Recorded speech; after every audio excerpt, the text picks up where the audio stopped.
Welcome all. इस video में Nifty का एनालिसिस देख लेते हैं। कल है निफ्टी की मंथली एक्सपायरी, तो हम किस तरह से ट्रेड प्लान कर सकते हैं, कल के लिए क्या इंपॉर्टेंट लेवल्स होगी, सभी चीज़ें डिस्कस करेंगे। लेकिन उससे पहले आज का डिस्कशन कर लेते कि क्या हमने एनालिसिस किया था, क्योंकि आज था वेडनेसडे, राइट। अब देखिए कहीं ना कहीं यहाँ पे देखा जाए कि एक एक्सपेक्टेशन रहता है हमारा मार्केट में हमेशा कि एक बड़ा इवेंट हो गया, जैसे कि बजट सेशन, यूनियन बजट यहाँ पे डिक्लेयर हुआ है, अनाउंस हुआ है। तो हमारा एक एक्सपेक्टेशन रहता है कि मार्केट वन साइडेड रैली पकड़े, ठीक है, वो कोई भी साइड रहे, अप साइड जाए या डाउन साइड जाए, कि एक रैली मार्केट देना चाहिए, वन साइडेड एक यहाँ पे मूव आना चाहिए। लेकिन वो चीज़ हमें कंटिन्यूसली 2 दिन हो गए, मतलब डिक्लेयर बजट कल ही हुआ, ठीक है, आज का भी दिन गया, 2 दिन हो गए, मार्केट साइडवेज ही है, अभी तक डिसीजन नहीं ले पाया कि किस डायरेक्शन में निकलना है। खास करके निफ्टी साइडवेज ही है, ठीक है। अब देखिए हमने क्या डिस्कस किया था वो भी देख लेते। कहीं ना कहीं हमने क्या देखा था कि ऊपर तो 650 के ऊपर ही हम ट्रेड प्लान करेंगे, क्योंकि ऊपर ये रेजिस्टेंस लेवल्स ऑलरेडी बनी हुई है, ठीक है। मार्केट यहाँ ओपन हुआ आज। डाउन साइड के लिए हमने क्या डिस्कस किया था कि 370 24,370 के नीचे अगर निकलता है और वो सस्टेन करता है तो पुट हम लेंगे। अब 370 लेवल आ कहाँ जाती है, देखिए 370 लेवल लगभग यहाँ पे आती है 370 लेवल, ठीक है, ओके। अब ये 370 के नीचे कब निकला मार्केट, देखिए यहाँ पे पहले ओपन हुआ साइडवेज ही था, और फिर धीरे धीरे करके 370 के नीचे निकला, ठीक है। अब देखिए एनालिसिस के हिसाब से 370 ब्रेक हुआ, लेकिन क्या ट्रेड बना? ट्रेड के लिए भी मैंने आपको कुछ रूल्स बता के रखे हैं। कल भी यहाँ पे मैंने बताया था कि कैसे हमें ट्रेड लेना होता है। कि चलो मार्केट अगर ऊपर से देखिए कैसे गिरते हुए आ रहा है, देखिए धीरे गिरते हुए आ रहा है और ब्रेक कर रहा है, तो हम ऐसी कंडीशन में कभी भी डायरेक्टली ट्रेड नहीं लेते। हाँ, वही अगर मार्केट यहाँ से गिरते हुए आता और यहाँ बहुत ज़्यादा टाइम स्पेंड करता, 15-20 मिनट ऐसे रेंज बनाता और ब्रेक करता, तो डायरेक्ट पुट ले सकते थे। लेकिन इस कंडीशन में हमें पुट नहीं मतलब पुट नहीं लेना था और ले भी नहीं सकते थे, क्योंकि देखिए ना कहाँ से गिरते हुए आ रहा है, धीरे करके गिरते हुए आ रहा है। और जब ऐसे ब्रेक करता है तो हम पुट नहीं लेते, हम वेट किस चीज़ का करते कि इसके नीचे वो कोई सेटअप बनाए और फिर ब्रेक डाउन दे। तो इसके नीचे देखिए धीरे इसने सपोर्ट्स तो बनाया है इस तरीके से, लेकिन ब्रेक डाउन नहीं दिया। हाँ, अगर यहाँ ब्रेक डाउन आता 2 बजे के आसपास भी आता तो हम पुट ले सकते थे, बट मार्केट ने क्या किया, अगेन ऊपर गया। तो ये हमें क्या दर्शा रहा है कि मार्केट बहुत ज़्यादा साइडवेज है। आज निफ्टी में तो कोई ट्रेड नहीं बन पाया। मैं वेट कर रहा था कि कोई अच्छा ट्रेड आज मिले, क्योंकि कल का दिन भी साइडवेज ही गया था, लेकिन निफ्टी में ट्रेड नहीं बना। बैंक निफ्टी में एक बहुत अच्छा ट्रेड बना। मैं चाहे तो बैंक निफ्टी का आपको दिखा देता हूँ कहाँ ट्रेड बना। बैंक निफ्टी में हमने ये लेवल डिस्कस की थी कल के दिन ही, जो यहाँ पे मैं मार्क करता हूँ, आपको क्लियरली समझ में आएगा। 51,500 की लेवल डिस्कशन क्या था कि 51,500 के नीचे अगर सस्टेन करता है, कोई ब्रेकडाउन देता है तो पुट लेंगे। तो बैंक निफ्टी देखिए पहले इसके ऊपर ही सस्टेन कर रहा था, ब्रेक किया और इसने इसके नीचे सपोर्ट, मतलब इसके नीचे रेंज बनाई, जैसे निफ्टी ने नहीं बनाई। निफ्टी ने भी बनाई बट ब्रेक नहीं की ना नीचे।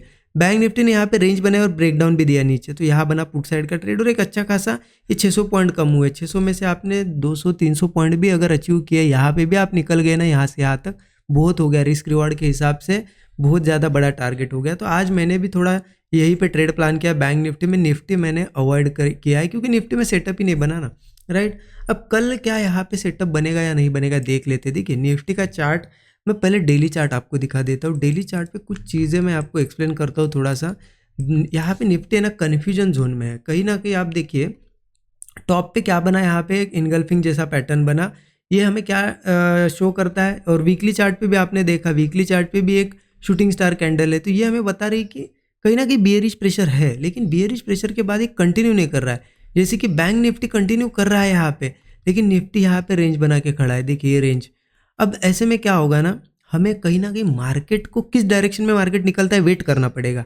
क्या करना पड़ेगा? वेट करना पड़ेगा, क्योंकि क्या होता है ना, ऐसे में लोग यहाँ अब डिसीजन बनाने लगते हैं। मतलब मार्केट ने तो अभी तक हमें दिखाया नहीं किस डायरेक्शन में जाना है, ठीक है। मार्केट का वेट नहीं करेंगे, खुद दिमाग लगाएंगे कि नहीं ऊपर जा सकता है, नहीं नीचे जा सकता है। कोई कॉल साइड के ट्रेड्स बना लेंगे पोजिशनली, कोई पुट साइड के ट्रेड बना लेंगे, और ऐसे में क्या होता है ना, मार्केट कहीं नहीं जाता। कभी कभी आपको पता है 10-15 दिन भी रेंज में रह जाता है मार्केट, छोटी सी। और उसमें क्या होता है, आपने अगर कोई 100 वाला प्रीमियम परचेस करके रखा है, क्योंकि 90% से भी ज़्यादा लोग ऑप्शन बाइंग ही करते, बिगिनर, राइट। क्या करते हैं? ऑप्शन बाय करते। तो आपने अगर कोई 100 रुपये का प्रीमियम परचेस करके रखा है, कॉल रहे या पुट रहे कोई भी, वो क्या होता है ना, 10-15 दिन अगर मार्केट रेंज में रहता है ना, वो धीरे धीरे जीरो होता है और एक्सपायर होता है। और फिर आप बोलते हो लोग कि, मतलब बिगिनर्स का होता है ना कि मैं जो भी लेता हूँ मेरा जीरो ही क्यों हो जाता है, क्योंकि आप मार्केट का वेट नहीं करते हो, मार्केट को डायरेक्शन क्लियर नहीं होने देते हो। मार्केट की डायरेक्शन क्लियर होने दो, निकलने दो, इसे ऊपर निकलने दो या फिर नीचे निकलने दो, तब जाके ट्रेड्स प्लान करेंगे, ठीक है। तो जो भी पोजिशनल वाले हैं ना उनके लिए मैं थोड़ा एक्सप्लेन कर रहा हूँ। मार्केट अभी भी फंसा हुआ है। अब हम कैसे ट्रेड कर सकते हैं, 15 मिनट चार्ट पे चलते और देख लेते हैं कि हमें कहाँ ट्रेड प्लान करनी चाहिए। क्योंकि देखिए मंथली एक्सपायरी का दिन, अगर मंथली एक्सपायरी है मतलब आप समझ लीजिए कि बहुत ही इंपॉर्टेंट दिन होता है, राइट। तो देखिए 15 मिनट चार्ट पे अगर देखा जाए ना कहीं एक यहाँ पे मार्केट बहुत ज़्यादा ऊपर जाने की कोशिश कर रहा था। अब यहाँ पे भी आपको दिखेगा कहीं ना कहीं, देखिए यहाँ ऊपर जाने की कोशिश हुई, फिर यहाँ हुई, बट अल्टीमेटली क्या हुआ, यहाँ पे नीचे आ गया।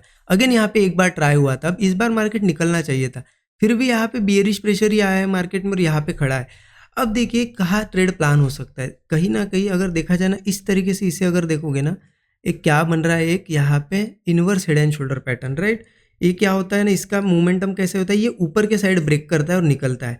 अब वो यहाँ पे आपके मन में यही होगा कि अगर ये ब्रेक हो जाए तो क्या कॉल ले सकते हैं। देखिए ले सकते हैं, लेकिन ऊपर जो हमारी एक रेजिस्टेंस लेवल है 24,650 की जो रेजिस्टेंस है वो पास में ही है। तो यहाँ दिक्कत क्या होगी, अगर कहा जाए कि कॉन्फिडेंस के साथ कहाँ कॉल लिया जा सकता है, तो कॉल कॉन्फिडेंस के साथ लिया जा सकता है 24,650 के ऊपर ही। वो स्ट्रॉन्ग रेजिस्टेंस है, इसके ऊपर एक बार निकल जाए ना तो बहुत ही क्लियर हो जाएगा हमें कि अब अपसाइड जाएगा मार्केट। तो वेट करना पड़ेगा कल की इसके ऊपर निकलता है, हो सकता है कल गैप अप वगैरह कुछ करके इसके ऊपर निकले और सस्टेन करे, बहुत बढ़िया है। जैसे ब्रेकआउट आएगा हम कॉल लेंगे। स्टॉप लॉस वही 20 से 25 पॉइंट रखना है और टारगेट कितना रखेंगे, यहाँ से 650 के ऊपर मार्केट धीरे धीरे 24,800 तक आएगा, उसके बाद 25,000 भी दिखा सकता है। लेकिन ये रेजिस्टेंस ब्रेक होने में टाइम है। अगर कल मार्केट मान लेते यही कहीं से ब्रेकआउट आता है तो क्या ऊपर जाएगा। देखिए ऐसे में होता क्या है ना, अक्सर मार्केट को अगर नीचे जाना है तो एक बार वो ट्रैप क्रिएट करता है। मतलब ये देखिए रेजिस्टेंस बना लिए, ऐसे ब्रेकआउट देगा, बहुत से लोगों को कॉल में बिठाएगा और सीधे ब्रेक करते हुए मतलब कॉल, जैसे ही लोग कॉल में एंट्री लेंगे मतलब फेल हो जाएगा और नीचे चला जाएगा। इसलिए देखिए थोड़ा रिस्की है। अगर आप लेना ही चाहते हो तो ले सकते हो। कहाँ लेना है, देखिए 24,500 के ऊपर ले सकते हो अगर सस्टेन कर पाता है, कोई छोटा सा ब्रेकआउट आता है, लेकिन क्वांटिटी बहुत स्मॉल रखना, सो दैट फेलियर आ भी जाए, आपका एसएल चला भी जाए तो आपको फ़र्क नहीं पड़ना चाहिए। इतनी स्मॉल क्वांटिटी रखना। ओरिजिनल और हमारी जो क्वांटिटीज़ होती है, जो रेगुलर क्वांटिटीज़ होती है, हम 650 के ऊपर ही लेंगे। यहाँ पे तो हम स्मॉल क्वांटिटी में ट्रेड कर सकते हैं, ठीक है। मैंने अपसाइड का आपको क्लियर कर दिया। लेकिन देखिए मार्केट का ट्रेंड अभी दिख रहा है हमें कहीं ना कहीं रेजिस्टेंस के नीचे हम, तो मार्केट डाउन साइड जाने की ज़्यादा पॉसिबिलिटी। लेकिन डाउन साइड का भी ट्रेड कब लिया जा सकता है, डाउन साइड का ट्रेड मुझे लगता है ये एक लेवल मार्क करके देता हूँ मैं, 24,290 इसके नीचे ही लिया जा सकता है। क्योंकि यहाँ तो एक रेंज बनी हुई है, यहाँ हम लेंगे भी कहीं भी कॉल या पुट तो हम फंस सकते हैं। तो हमें लेना है पुट साइड का ट्रेड, तो 24,290 के नीचे ले सकते हैं। अब वो कैसे, एक तो मार्केट यहाँ ओपन हो, यही कंसोलिडेट करे, ब्रेकडाउन दे, डायरेक्टली एंट्री करेंगे पुट में।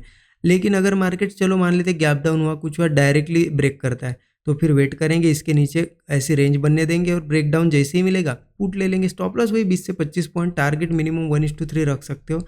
या फिर नीचे के टारगेट की बात करो तो मार्केट धीरे धीरे 24,020 तक आ सकता है, मतलब 24 समझ सकते हो आप राउंड नंबर। और इसको भी ब्रेक करता है इस सपोर्ट को, तो फिर 23,920 तक भी आ सकता है। तो ये नीचे के दो सपोर्ट लेवल मैंने बता दिया आपको। लेकिन नीचे का ट्रेड यही इसके नीचे ही प्लान कर सकते हैं, क्योंकि यहाँ पे तो देखिए ना फंसे हुए हैं हम अभी भी। ये तो एक रेंज बनी हुई है, यहाँ पे हम कहीं भी ट्रेड लेंगे तो फंस सकते हैं, ठीक है। तो इस तरीके से प्लान करना है। देखिए